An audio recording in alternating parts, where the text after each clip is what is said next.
Des larmes tristes de Pierre Sasuke. Chapitre 2.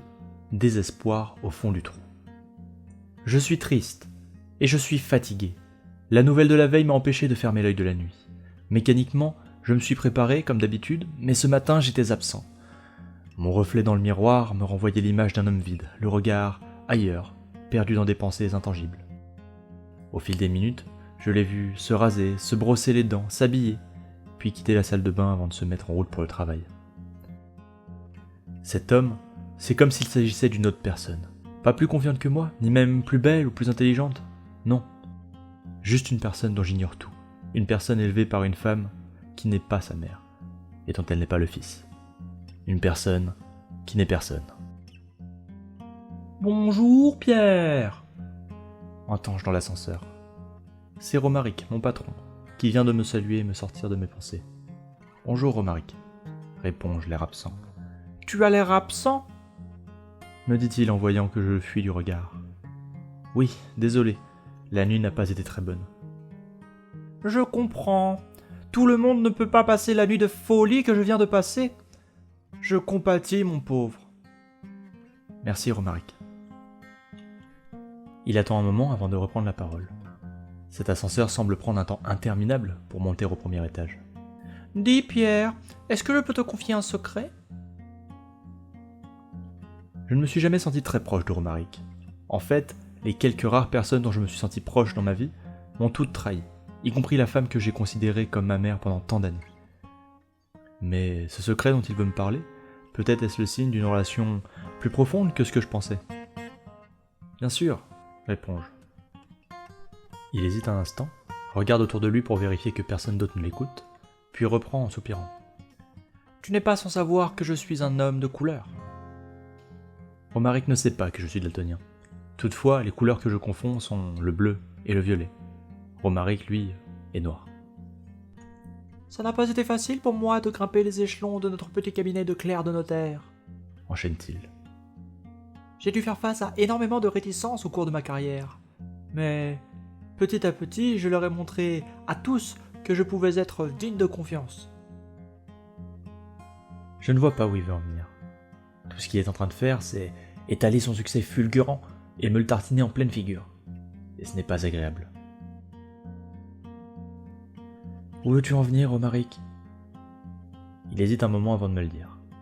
Il inspire un grand coup, m'observe de la tête aux pieds, retire sa veste de costume, puis il se lance. « Je sais qu'on ne se fréquente pas beaucoup en dehors du travail, toi et moi, mais je sens qu'on partage quelque chose de plus profond au fond. J'ai l'impression que sur bien des points, on est pareil. » Nous ne sommes pas pareils, tout du moins, c'est ce que j'ai toujours cru.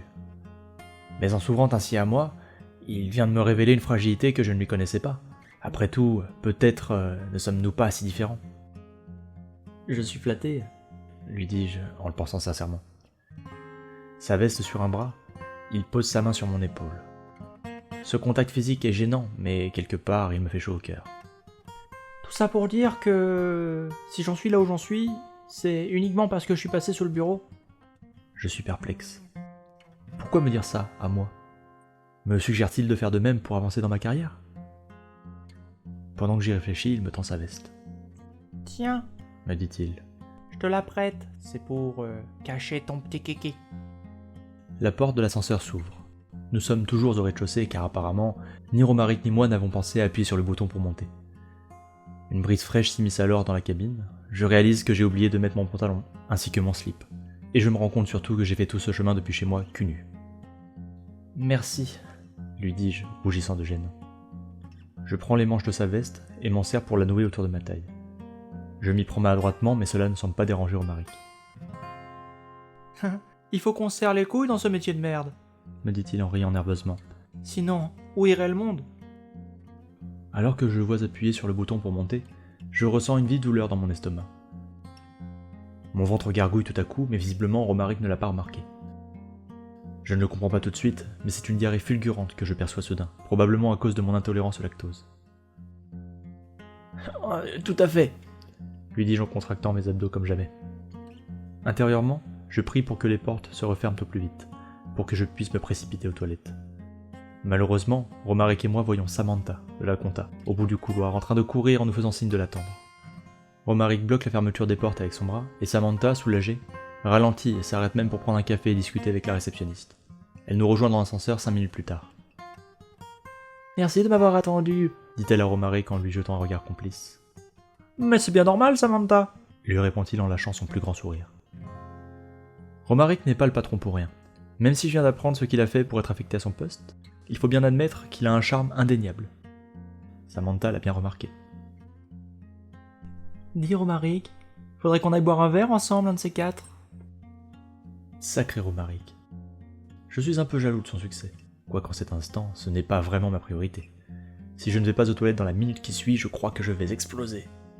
« Avec grand plaisir, » répond Romaric. « Mon compagnon connaît toutes les bonnes adresses de la ville. » Ton compagnon ? Eh bien oui, je suis homosexuel. Je vois les étoiles dans le regard de Samantha s'éteindre immédiatement. Tu me déçois énormément, Romaric. Déjà que tu es noir, mais en plus, j'apprends que tu es homosexuel. Je veux bien faire des efforts, mais là, c'est trop. Romaric ne dit pas un mot. J'imagine la peine qu'il peut ressentir en le voyant tout d'un coup détourner le regard. Les portes de l'ascenseur se referment et, dans la petite cabine, l'ambiance devient électrique. Samantha est en colère, Romaric est vexé, et j'ai un besoin plus que pressant d'aller aux toilettes. Et, comme si toute cette tension était palpable physiquement, une secousse surgit soudain et un bip retentit. L'ascenseur vient de tomber en panne. « Oh non !» soupire Romaric. « C'est la 14e fois qu'il tombe en panne cette semaine, et on n'est que mardi !» Il appuie sur le bouton d'urgence, celui avec un dessin de cloche. Rien ne se passe. « Bon, on dirait qu'on est coincé pour un bon moment, » dit-il en faisant de son mieux pour avoir l'air détendu. Il a de la chance. Lui, il peut faire semblant d'être détendu. Moi, j'essaie de faire de même pour que Samantha et lui ne remarquent pas mon indisposition du moment. Je tente de sourire, mais je n'ai certainement pas l'air détendu. « Tout va bien, Paul ?» me demande Samantha en voyant la grimace qui anime mon visage. Je suis gêné.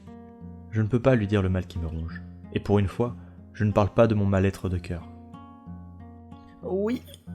prétends-je, en contractant mes abdominaux au maximum et en forçant un large sourire de psychopathe. Je la sens rassurée. Peut-être s'inquiétait-elle sincèrement pour mon état de santé. « Je n'avais jamais remarqué que vous aviez un si beau sourire, Paul. » C'est la 2e fois qu'elle m'appelle Paul. En temps normal, je l'aurais certainement corrigé, mais là, je suis trop occupé à me concentrer sur mon transit intestinal. « Je suis flatté !» réponds-je. Alors que je lutte comme si ma vie en dépendait, c'est presque le cas, une voix se met à résonner dans la cabine. Service dépannage bonjour. En quoi puis-je vous aider ? Romaric, qui avait sorti son téléphone entre-temps, le range immédiatement et répond. Bonjour monsieur, c'est encore Romaric du cabinet de clerc de notaire. Nous sommes coincés dans l'ascenseur. Encore. La voix pousse un soupir. Vous n'avez que ce que vous méritez, enflure de clerc de notaire de merde. Pardon ? Je veux dire, merci de nous avoir appelés. Nous serons là, d'ici 15 à 20 minutes. Fort bien. Une tonalité retentit ensuite, comme quand on vous raccroche au nez. Tandis que j'essaye de me préparer psychologiquement à tenir 15 minutes supplémentaires, Samantha continue à me faire la conversation. Est-ce que vous aimez le karaoké, Paul ? Je n'aime pas le karaoké, mais pour une fois qu'une femme s'intéresse à ce que j'aime, je peux bien faire un effort. Bien sûr. Je la vois sourire de plus belle. Décidément, elle a beau être raciste et homophobe, elle aussi a un charme indéniable. Et une sacrée paire de chaussures. Eh bien, à l'occasion, que diriez-vous d'aller boire un coup dans un bar karaoké juste à côté de chez moi ? On pourrait y rester jusqu'à la fermeture et picoler plus que de raison. Je suis tiraillé.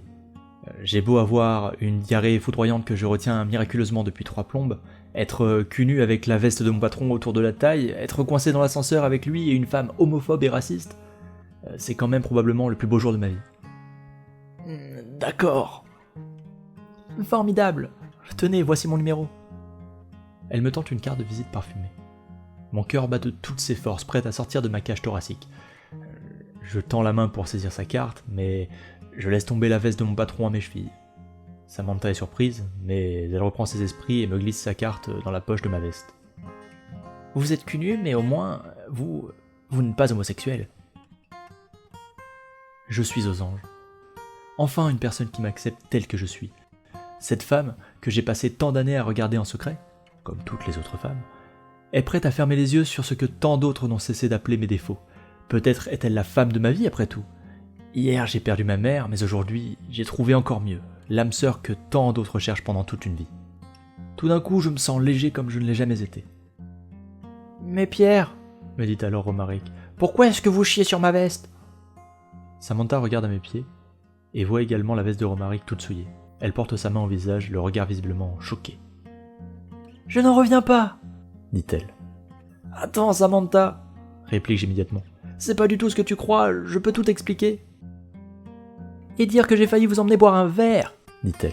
Mais vous êtes un immonde personnage. Vous m'avez menti depuis le début. Vous ne vous appelez pas du tout Paul. Les portes de l'ascenseur s'ouvrent finalement. Samantha sort précipitamment, suivie par Romaric, qui a pris soin de ramasser sa veste du bout des doigts pour ne pas se salir. Tu me déçois énormément, Pierre, me dit-il avant de me laisser définitivement seul. Seul avec ma solitude, seul avec ma honte.